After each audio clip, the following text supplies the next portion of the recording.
All right, Mr. Lockhart has a note here on one of these tickets. Did you send a note to the court, Mr. Lockhart? Yes, I did.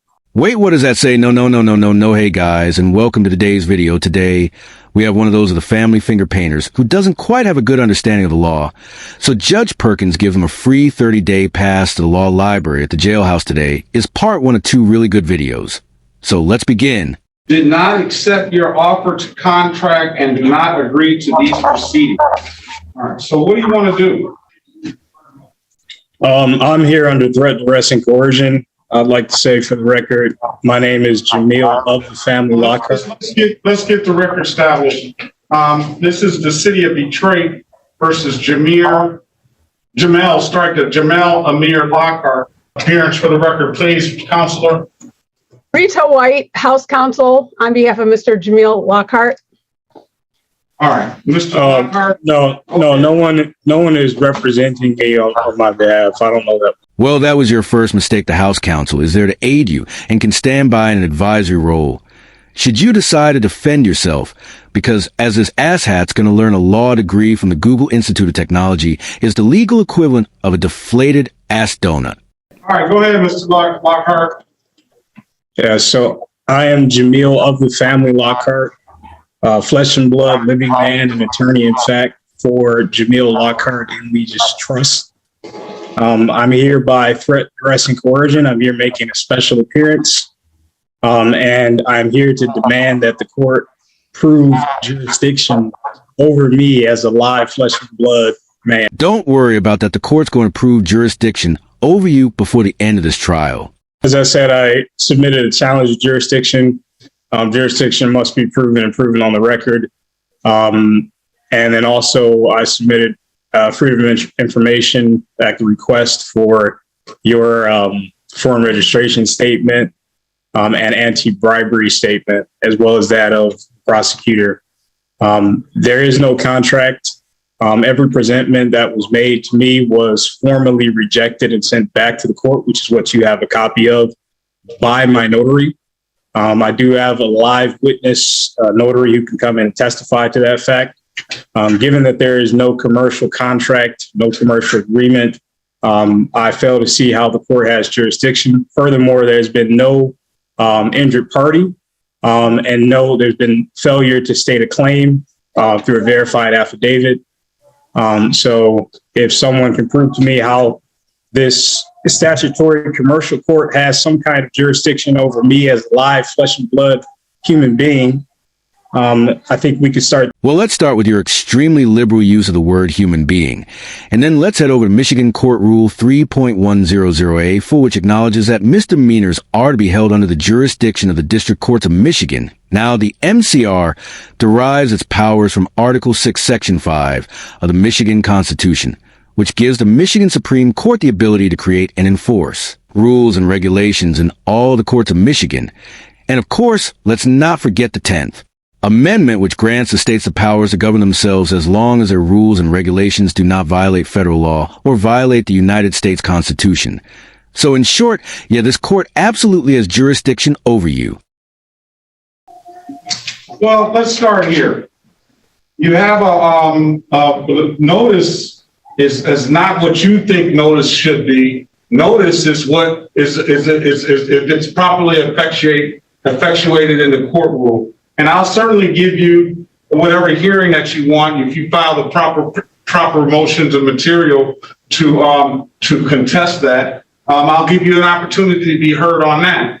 But furthermore, what I'm looking at is I have a proof of service. There is no proof of service that was rejected and sent back to the court. You have a copy of that. You're not even listening. You're not even going to listen. I listen to what you said. Are you going to listen to me? I am listening to you. I'm just responding to you.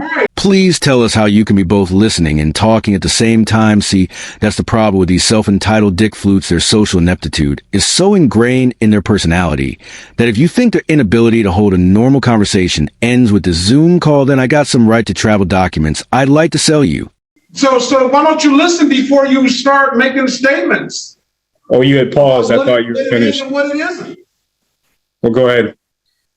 Are you giving me permission to go ahead now too, right? All right. I assumed you were done speaking. All right. Listen, I have a envelope with certified mail. I don't know I believe the contents have been stapled to the envelope. It's got a proof of service effectuated by Nyla Perrin. I have a signed complaint here, signed by Officer Randy Randolph on 11/19/2019. Is he here today?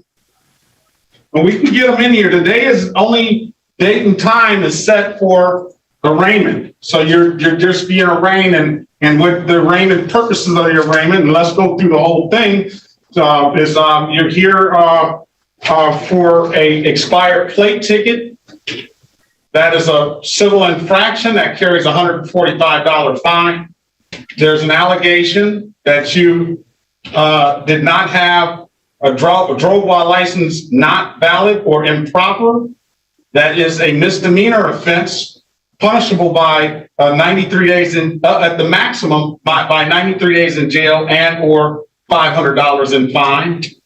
On the same date and time, it was an allegation that you did not provide proper insurance. That is a misdemeanor as it's written here, and that is punishable by the maximum possible penalty of 93 days in jail and or $500 in fines.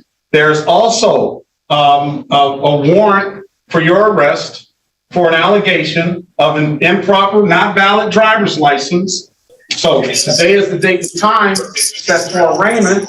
You have the option of pleading guilty, not guilty, or standing mute. If you stand mute, I'll enter a not guilty plea on your behalf. What would you like to do, sir? I am here under threat, duress, and coercion to demand You're that not this here under threat, duress, or prove some coercion. kind of jurisdiction. And until jurisdiction has been proven, we can go no further. I would also like to ask you, is this proceeding taking place under common law? This proceeding is taking place in accordance to the court rules and the statutory laws of the state of Michigan. So I am not a creature of statute. I am not under statutory law. I would demand that this proceeding take place under common law, as I am a live flesh and blood human being, under no authority but that of God.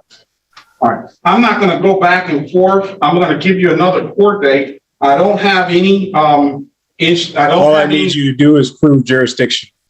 You don't tell me what you need me to do, sir.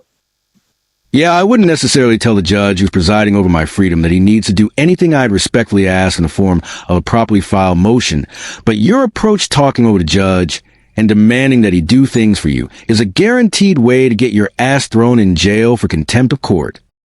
Just let me finish. With all due respect, the court must prove jurisdiction.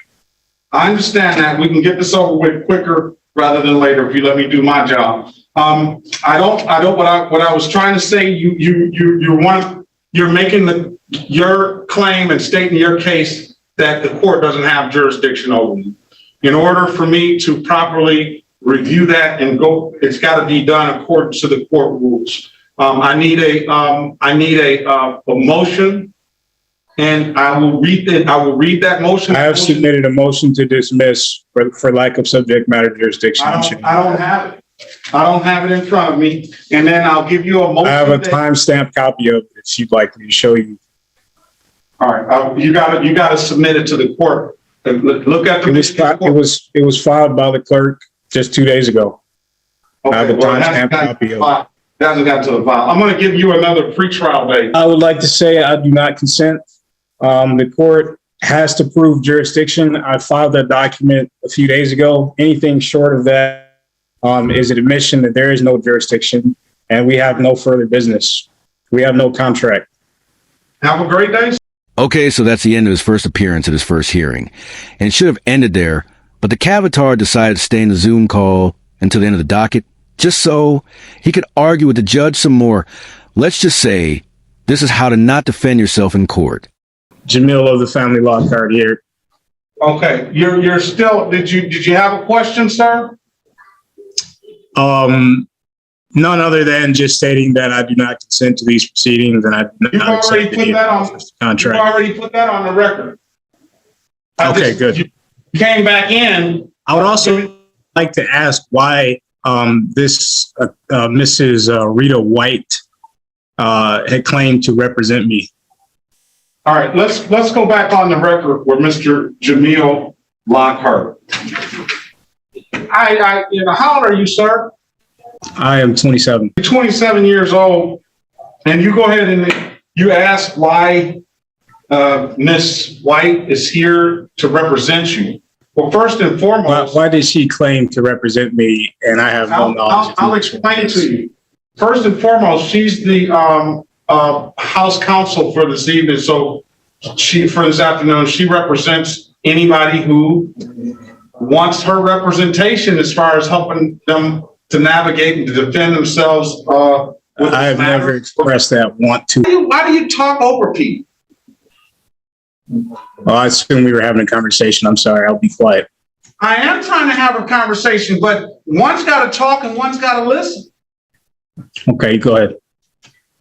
You asked why Miss White said she represented you. Miss White said she represented you because she didn't know beforehand the position that you were going to take. So she's just merely quite an assumption. Her job. That is quite an assumption. Wouldn't you agree?